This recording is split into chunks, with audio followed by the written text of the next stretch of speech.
तो इस वीडियो में हम बात करने वाले हैं भोजपुरी की एक नई फिल्म पटना से पाकिस्तान 2 के बारे में। तो बने रहिए आज की इस वीडियो में। इस फिल्म के स्टार कास्ट में अपने अपने कामों को बेहतरीन किया। इस फिल्म की शूटिंग जोरों शोरों से लखनऊ में किया जा रहा है।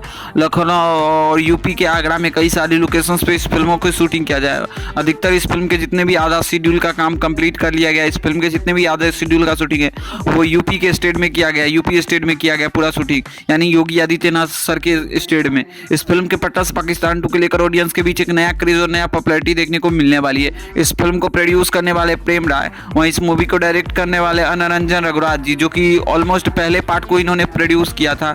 वहीं वो पहले पार्ट में डायरेक्ट किए थे संतोष मिश्रा, बल्कि संतोष मिश्रा को ना देकर ये लोग अपने मन से डायरेक्ट कर रहे हैं। खैर इनके बारे में मैं कुछ बोलना नहीं चाहूँगा। क्या फिल्म ये सुपरहिट होगी, डायरेक्शन भी थोड़ी मोड़ी डगमगा सकती है। मैं इसके बारे में अच्छी तरीक़े से रिस्पॉन्स लेता हूँ।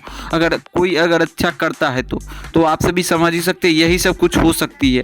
इस फिल्म को लेकर ऑडियंस बहुत ज़्यादा एक्साइटेड है। अगर फिल्म थोड़ी सी भी अगर चूक हुई तो मतलब कुछ बड़ा होने, बिग मिस्टेक देखने को मिलने वाली है। खैर ये वीडियो कैसी लगी कमेंट में जरूर ओपिनियन दीजिएगा। और पटना से पाकिस्तान 2 देखने के लिए आप सभी कितना ज़्यादा एक्साइटेड है अपना राय कमेंट में जरूर दीजिएगा। इसी के साथ मिलते हैं आप सभी से साथ नए वीडियो के साथ। बाकी वीडियो पसंद आए तो इस वीडियो को लाइक करिए, चैनल को सब्सक्राइब करिए भोजपुरी दुनिया से जुड़ी हर एक छोटी बड़ी अपडेट पाने के लिए। धन्यवाद दोस्तों।